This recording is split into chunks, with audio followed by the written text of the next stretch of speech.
All right, so we're going to look at wounds today. I've created this as just a overall review about wounds, dressing types, staging, all the things that come into wounds. This is what this is. So when we're looking at this, how this PowerPoint's going to run is it's going to start with the specific wound, so venous, arterial, neuropathic. Then it's going to go to the injuries that have stages, so pressures and burns. And then from there, we're going to go into the other category. So we start really specific because these are really easy to identify. We're going to go to the stages because they're a little bit more complex. And then in the other category, this is general wounds. So if a wound doesn't fit in the first five categories, it's going to go into the other. And that's where it gets a little bit tricky, and so we'll spend a pretty decent amount of time there. When we look at venous wounds, we've already know that these are a result from venous insufficiency. When you have inadequate circulation, you have tissue damage and ulceration, and that's basically a wound. And so the characteristics we know are regular shaped, moderate to heavy exudate, pretty painful. They're going to have a brownish color, the leg's going to be swollen, and they're commonly found on the lower extremities, really proximal to the medial malleoli. That's where we see it often. And so with that, I put a couple pictures on here. There's going to be pictures for everything, because it won't be a good wound lecture without seeing all the gross things. And so we know the venous wounds. So from here, then we're going to go to the arterial. Arterial wounds are similar, but they're caused by a decreased amount of oxygen to the tissue. So when you have ischemia, that makes the tissue sad, makes them die, then you get a wound. The way we differentiate between venous and arterial wounds is whenever we look at arterial wounds, they're going to have very smooth, well-defined edges. There's not going to be much granulation tissue because there's no blood flow going down in there. Granulation comes when you have that blood flow. They're going to have a pretty decent amount of pain because they have a lot, just there's no nutrients getting down there. They have a wound, their nerves are going to be unhappy, everything's not super great. But we won't see edema because nothing, it's hard getting fluid down there. And then you're going to have cool skin. You're going to see thin, shiny skin. You can really see it on that top picture about like right there. And then just remember like the six P's of PAD. So those pleistrophic changes, pulselessness, pallor, all of those things. That's what you're going to see with these wounds. Going on to a neuropathic wound. These are the diabetic foot ulcers or injuries. So they're associated with neuropathy, so they can't feel that they have it, and ischemia. So they're having the lack of blood flow and they're having neuropathy. So that's why they look very similar to an arterial wound because they have those nice round, well-defined borders. Normally they're going to be in a circle or an oval. They're going to have a calloused rim. You can really see that on this top picture when we're looking at right there. That's what we can see. Um, Without, they're not going to have much, they're going to have little to no wound bed. You're not going to see granulation.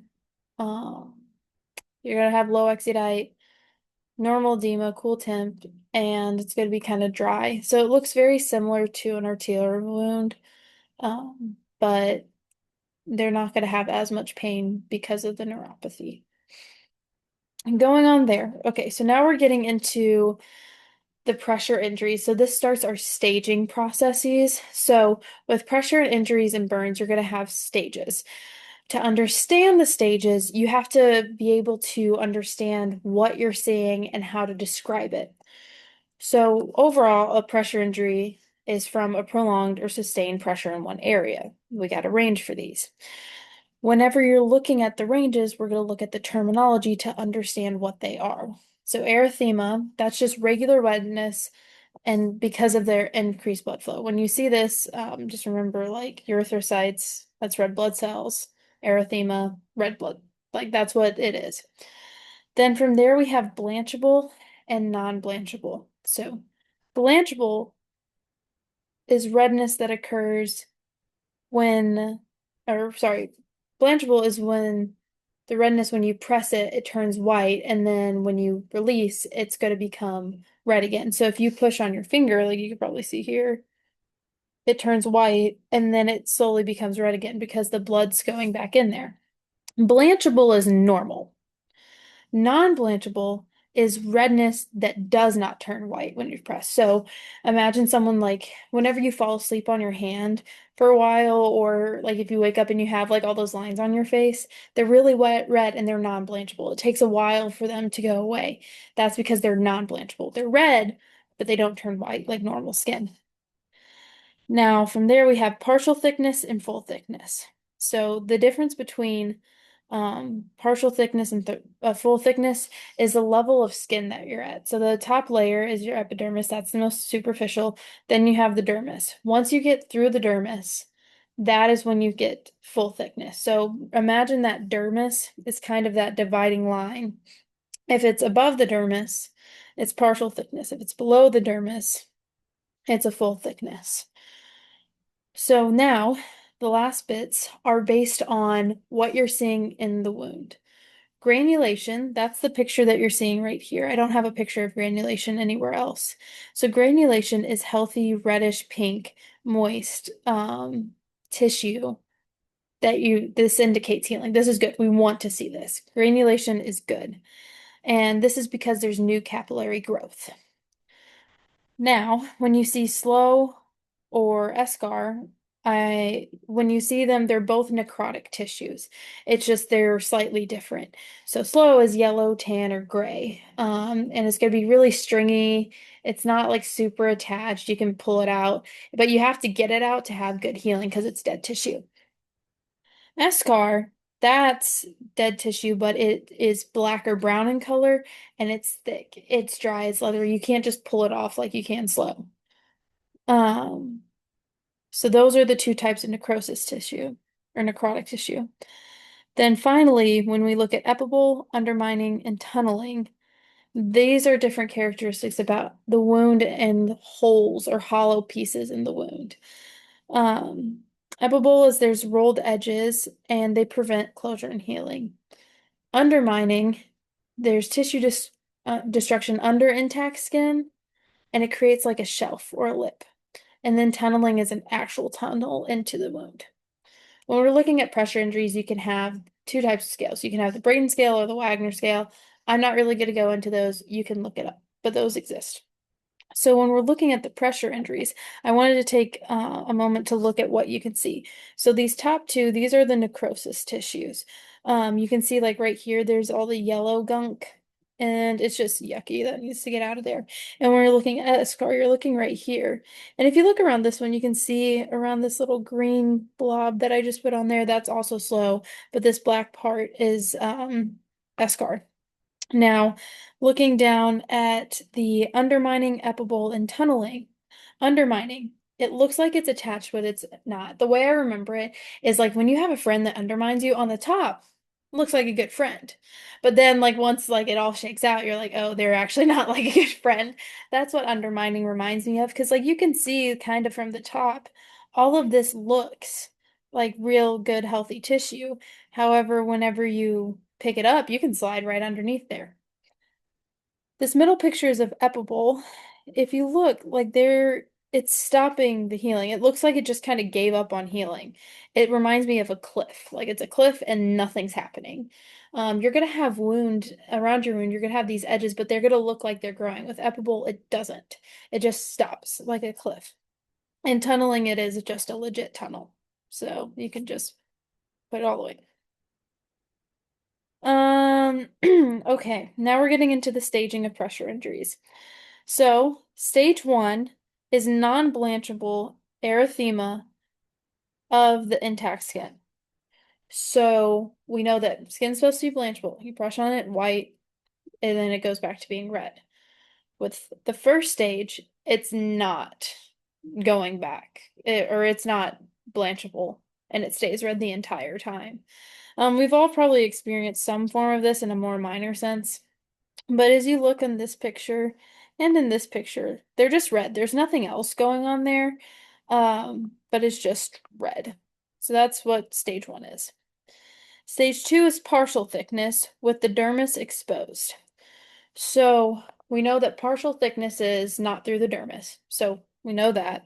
And so the dermis is going to be exposed. So the wound is viable. That's good because that means that it's going to heal pretty well.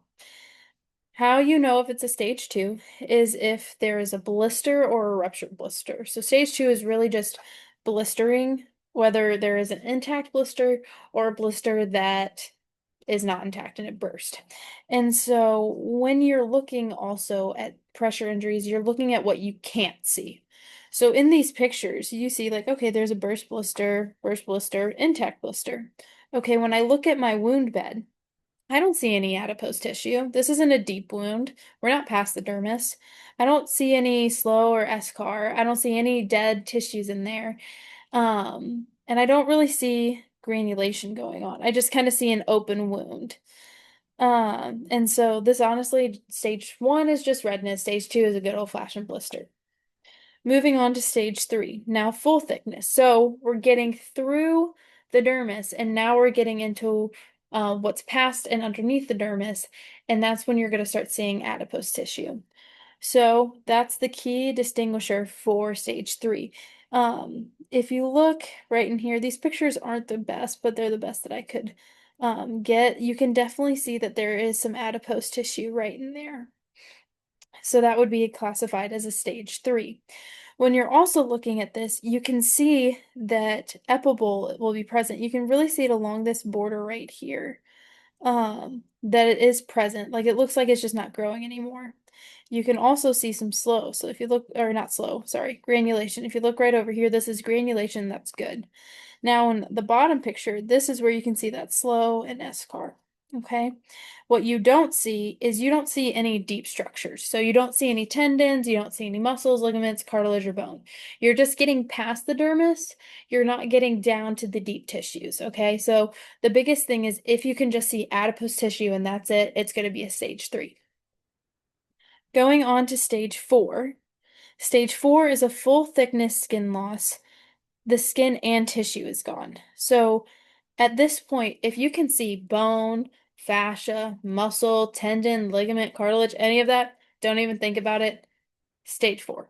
Often with these, you can see epibole, tunneling. So you can see like good decent amount of like undermining right here, probably some tunneling if I had to guess. You can definitely see like some necrotic tissue over here. Like these are pretty rough wounds. And so when you get to stage 4, everything's gone and you just have a really, really gnarly wound. Now, with pressure injuries, what happens is that you can also have an unstageable. So we went through all the stages, and you know that you can look for specific characteristics and also just things that you can't see as well. Well, whenever the necrosis is so bad that you can't see like any muscle, you can't tell if there's muscle you're seeing, if there's bone you're seeing, if it's just adipose tissue, because the necrosis tissue is so heavy, it's called an unstageable. We know, though, with an unstageable pressure injury, that that is either a stage 3 or 4, but we have no way of seeing if it's a 3 or a 4 because the necrosis is so bad. So if you look at this one on the left, this is just full of slow, and like you just have to get all that stuff out of there to actually reveal what it is. And same on this side, like you can just see the eschar in there that is just rough. Same on this top picture. Like you know it's a 3 or 4, but you won't know until you remove it. So that's how when we look at pressure injuries, that's the not last stage, but that's another stage that kind of falls into the category. Moving on to burns. So when we look at burns, there's areas that we have to look at.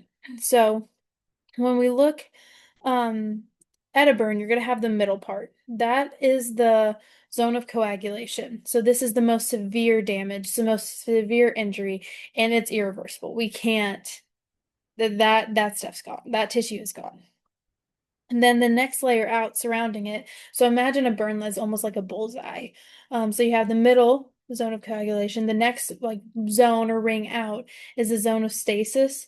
This is a less severe, and it has damage that's reversible, and it surrounds that zone of coagulation.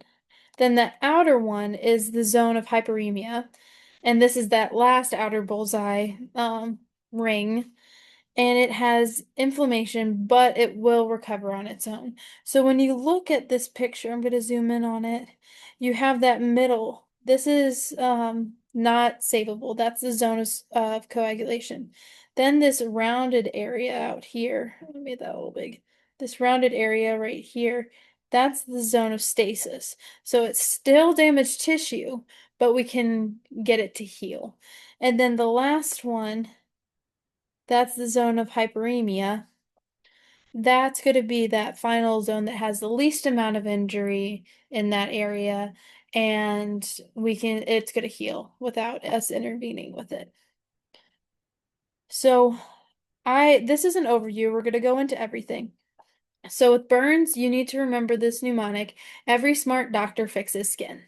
So this is going to tell us the depth and the category. So epidural, superficial partial thickness, deep partial thickness, full thickness, and subdural. We're going to get into all the details of that. So let's start with the most superficial, an epidural burn. It is just a sunburn. I'm also realizing how many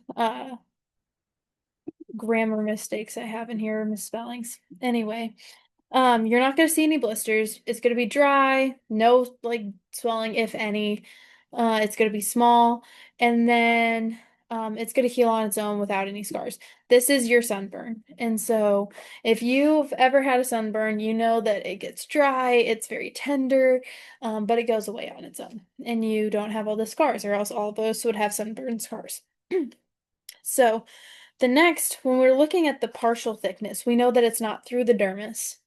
And so that goes for not only pressure injuries, that also goes for burns. So superficial partial thickness, I kind of remember it's super red and it's super painful. So it's going to be bright pink.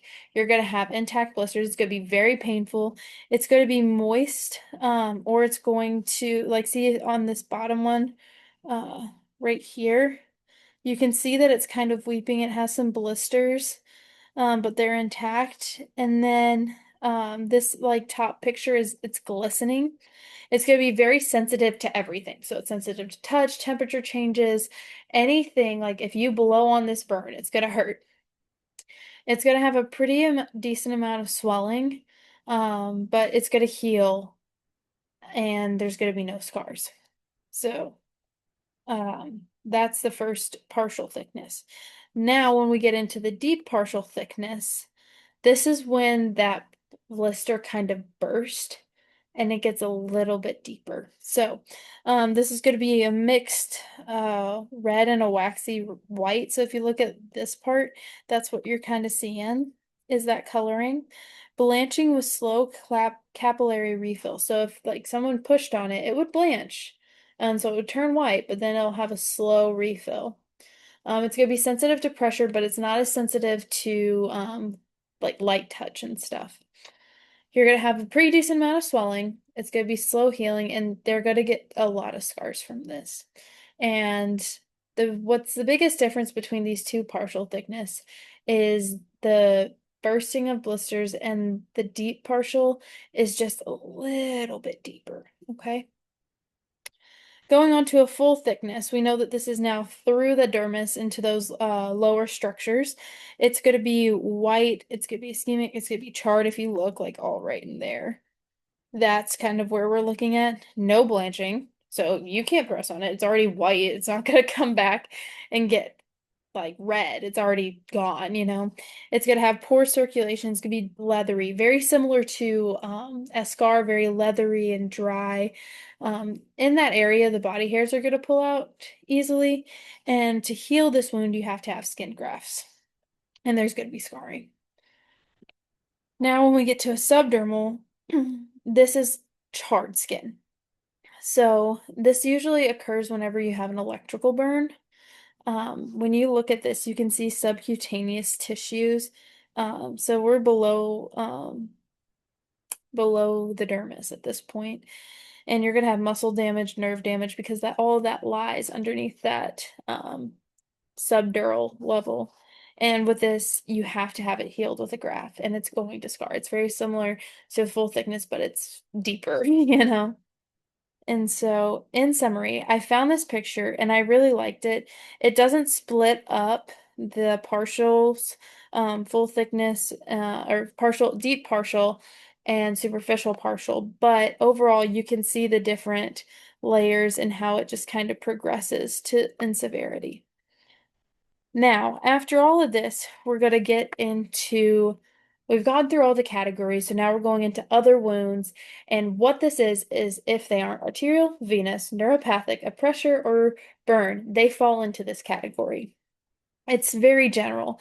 And why this is a little bit harder is because you have to look at the characteristics and be able to describe them. And so there's three main categories whenever we look at just an general other wound. It's going to be the depth, the exudate amount, and the tissue type. So we're going to transition to looking at other wounds by starting with the depth.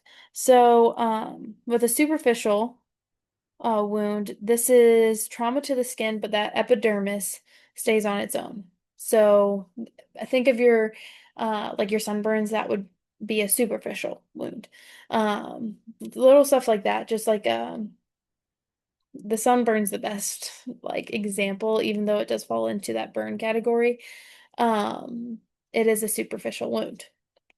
When you get through partial thickness, we're through the epidermis, but the dermis stays intact. And that's when I told you the partial thickness and full thickness, the dermis is that dividing line. So this heals by reepithelialization. And so this is where most of your wounds, I guess your day-to-day wounds are going to be seen, like your scrapes, your skin tears, your blisters, your paper cuts, like all that is going to fall into those partial thickness because the outermost layer, the epidermis, did get injured. So full thickness, we're through the dermis. We're into that subcutaneous fat, and it's healed by secondary intention. We're going to get to what that means in a little bit when we get to the dressings and how to heal a wound. And then subcutaneous, it extends through everything, and that's when you're seeing the muscle, tendon, bone, cartilage, and it's also healed by secondary intention. So when we're looking at the exudate, there's it's a little it's easier because the words kind of give away what they mean as long as you can tell, like understand what the breakdown means. So serous, it describes a very thin, watery type exudate. So clear, light color, thin, watery. This is normal. So sanguinous, that sanguinous means it refers to being related to, containing, or having the color of blood. And so when you see sanguine, you're looking for that red, reddish color. So for sanguinous, it's red color, and this is indicative of new blood vessels and growth. So serosanguinous, so we have serous and sanguinous, so it's going to be watery and red. That's normal. Now, purulent, what that means, it describes something containing or full of pus, containing or full of pus. And so it just means rotten, pussy, infected kind of thing. So when you're looking at seropurulent, you have the sero, so it's going to be watery, but it's going to be purulent, so it's going to be cloudy or opaque. And this is the early warning for an infection. Now, purulent itself is yellow, greenish, viscous, so it's not as watery as all the others, and is indicative of an infection. So whenever you see this kind of exudate coming from a wound, it's always abnormal. You need to check in on it. Finally, we're going to look at necrotic tissue. We've already looked at eschar. We know that it's the leathery, dehydrated, and it's firmly attached to the wound bed. And we've also looked at slough, which is moist and it's stringy and it's loosely attached to the wound bed. So gangrene is death and decay. It results from the interruption of the blood flow, and it also can be from an infection. So when you're looking at this picture right here, you can tell that that is dead tissue. It's not getting better. It is dead and decaying tissue. Hyperkeratosis is a callus.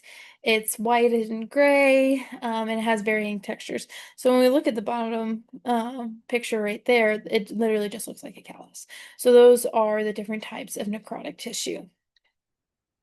Now that we've gotten through all of that, we're going to go through healing. Let's learn how to heal those wounds, you know? So when we're looking, there's different intentions, and we kind of talked about it just a couple minutes ago. So primary intention, this is what you see with your acute wounds. With primary intention, you have something intervening and pulling the two sides together to close the wound. So you have staples, sutures, or adhesive. So you have to have two smooth edges that are coming together. So your surgical wounds, when they are put together, that is primary intention. The only goal is to close it. Secondary intention permits the wound to close on its own. This is used whenever there's a significant amount of tissue loss or necrosis. If the wounds are irregular or they have infected and debris, there's something preventing them from closing it. Because whenever there's dead tissue in there or infection there, the last thing you want to do is close it up together and just have this pocket of gunk underneath someone's skin. So you have to let all that, take care of all of that, and then you can go and close it up. And so these do require more wound care. Now, um, tertiary intention, that is delayed primary intention. So it's primary intention, it just happens later. And so wounds at risk for complications are left open.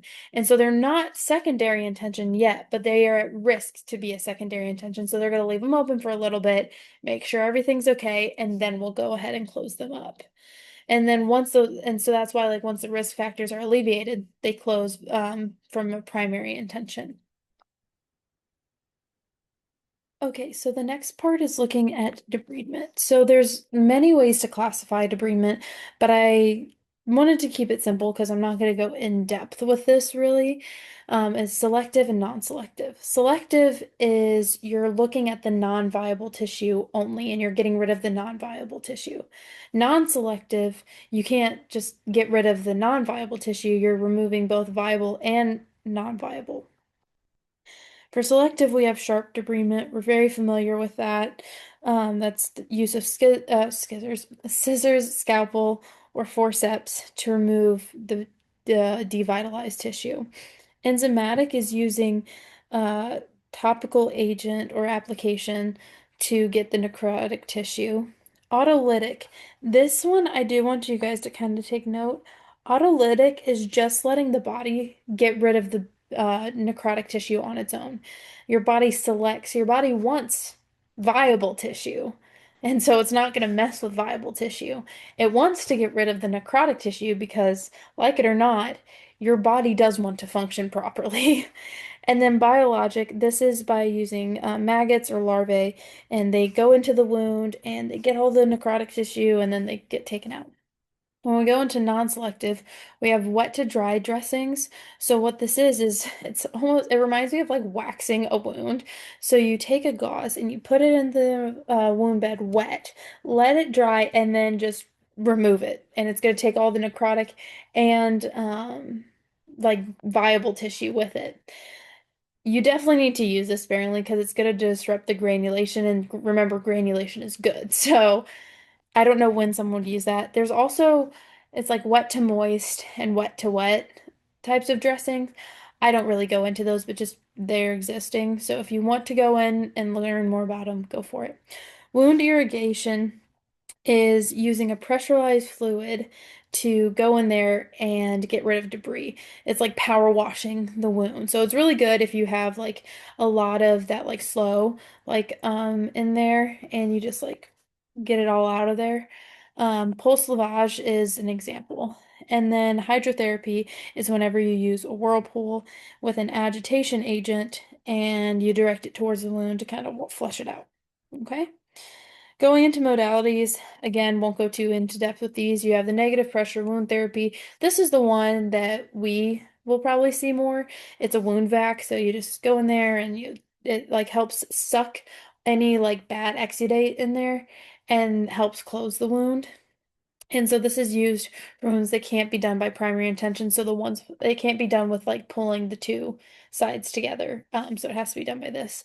Hyperbaric oxygen increases oxygen to help wound healing, and growth factors is when they put in some like proteins to help heal. So we're going to go through all the dressings. I put this at the beginning and the end so that you guys can help, or it can help you guys remember. So to remember the dressings, it's all crappy flesh gets hurts to help stack coats on it or upon it. And that helps remember the types of dressings. And then for each dressing, I made a little mnemonic so that you guys can have something in your mind to at least give you a general idea of what the dressing is used for. So when we go into alginates, they generally, we're going to go with a general and then we're going to go into calcium alginate, which they're very similar, just a little bit different. So with alginates, they absorb a lot. So they're made usually from like seaweed, and so they're very, very absorbent. So if you have a high exudate wound, you are putting some alginates on it just to suck all that like stuff and soak it all up. And so when it says highly permeable, what it means it is allows from gas exchange. So like it's not like a transparent film where like it does not allow anything to get through the barrier. This is going to allow some oxygen to get through the dressing to help heal the wound. And so this is often used with partial or full thickness, draining wounds. So like venous ulcers, very commonly used because those are weeping wounds, and also infected wounds only if they have a lot of drainage. If it's infected and dry, you're not going to put this on there. I also meant to say with non-occlusive, it's not airtight, so it doesn't block air or fluid movement. And so with that, alginates absorb a lot. Calcium alginate, very similar, just has a little bit of calcium in it that helps promote that granulation. And so it's you put it on the surface of a heavy exudate wound, it turns into a gel, it's going to promote that granulation and it's not adherent. So what that means, it's not sticking to the wound bed, so when you remove it, it's not going to be ripping stuff with it, and you're not going to have an unintentional wet to dry uh, like debridement.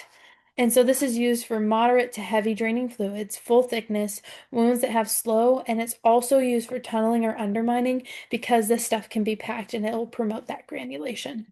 I didn't come up with a little mnemonic for this one because it's an alginate and it absorbs a lot. So that's its main function. Going into foam, it's a fancy sponge for your messy wound. So inside, it's hydrophilic. So it likes moisture. So when you put it on a wound, it's going to take up that moisture. But the outside is hydrophobic. So it's not going to let any of the moisture get out or let any moisture come in. So what it does though, it keeps the moisture in that wound. So it's going to keep the moist environment, and it provides prophylactic protection. And so it's used.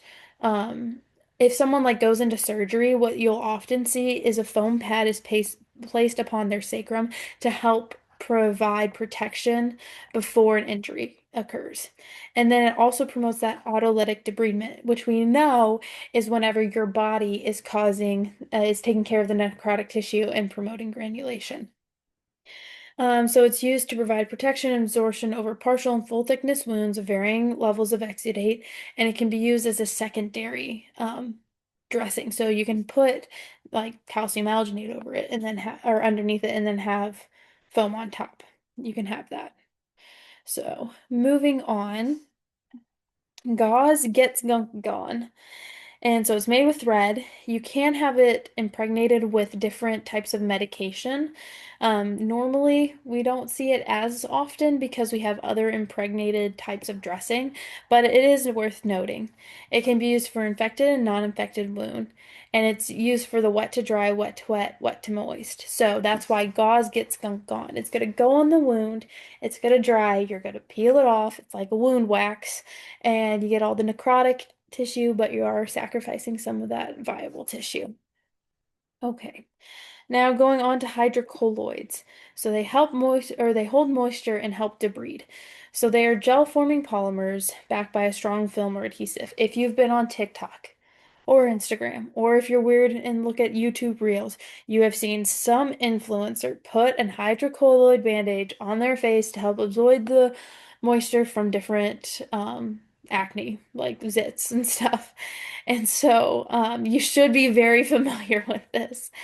It doesn't attach to the wound, but it's going to adhere around it. So, if you have a wound, it's going to hold on, it's going to stick to that healthy tissue around it, but on the wound bed, it's not going to attach.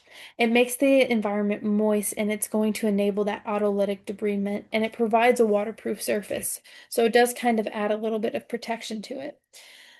So it's really good for partial thickness or full thickness with granular or necrotic tissue. And so that's what it's mainly used for because it's going to help um, enable that autolytic debridement where it does get rid of that. Your body does get rid of that necrotic tissue, and it's going to help promote granulation. Going on to a transparent film. A transparent film is tight tape you can see through. Do not use this on old skin. If you don't know anything about wound dressings, this is the one thing you should know. It's a thin membrane that it's water resistant, and that's all it does. And so it's permeable to vapor and oxygen, but nothing else. So like you can get a little oxygen through there. It's really good because it's super elastic and it conforms to the body. This is what they call it second skin too. It's commonly seen with like tattoos to protect that area. With this, it does allow for easy inspection. That's like the best part about it is that you can see the wound without having to take off a dressing. And it provides a moist environment because it's not letting anything get in or out, and it enables that autolytic debridement. So you don't really use this with a wound that has drain because it's literally just like a second skin. Just put a little patch on it, and it's holding everything in there. Um, and so it's used for partial and superficial wounds with minimal drainage. Going on to hydrogel. It's H2O and a jelly hug. So what it does is you have water and gel forming materials and it's moisture retentive. So it provides a moist environment for that wound healing so that will allow it to enable that autolytic debridement and it doesn't adhere to wound bed. Used for superficial and partial thickness wounds that have minimal drainage.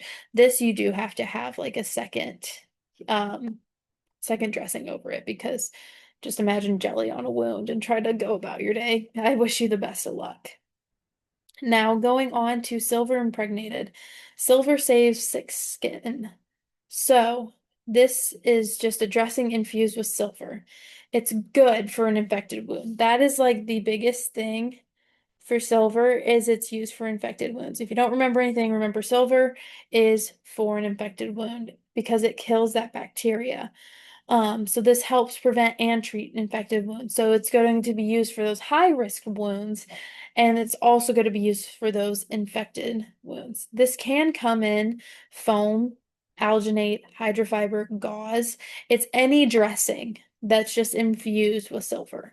And so you really want to do it if it's infected. That is what silver saves sick skin. It is for those infected wounds. Now, composites, not talked about as much, but they just compile it all. So it's a multi-layer dressing. It has different layers to it. So it has like an outer layer to help keep out bacteria and water. It has an absorptive and a layer that absorbs, and so it manages drainage. And then it has a non-adherent layer because it's going to protect that wound bed. It's a great all-in-one dressing because it has it all. So it's for mild to moderate drainage. You don't want to use it with a heavy drainage just because there's a better option, and for partial and full thickness wounds. Going on to Una boots, I tried to make it so that whatever the type of dressing was, the first letter is the first letter of the way to remember it. And so I just thought for an Una boot, it's like under pressure, that song, because it's a compression bandage made of gauze impregnated with zinc oxide. So it's amazing. Gold standard, for chronic venous insufficiency or venous stachys ulcers or lower leg edema. Anything when you think of like a venous wound, Uniboot, because it's compressive and it becomes semi-rigid. So it doesn't doesn't let any of the tissues expand out. So whenever you're looking at a venous wound, it's going to need that compressive, and it also adds that healing properties with it with the zinc oxide. So we have made it through all the dressings, all the things. So all crappy flesh gets hurt to help stack coats upon it. So you coat it with stuff. So we have alginate, calcium alginate, foam, gauze, hydrocolloids, transparent film, hydrogel, silver impregnated composites, and Uniboots. Alginate absorbs a lot. Foam is a fancy sponge for your messy wound. Gauze gets gunk gone. Hydrocolloids holds moisture and helps to breed. Transparent film is a tight tape you can see through. Hydrogel is H2O and a jelly hug. Silver impregnated, silver saves thick skin, and composites compile it all. And Uniboot is under pressure. So hopefully this helps. And yeah.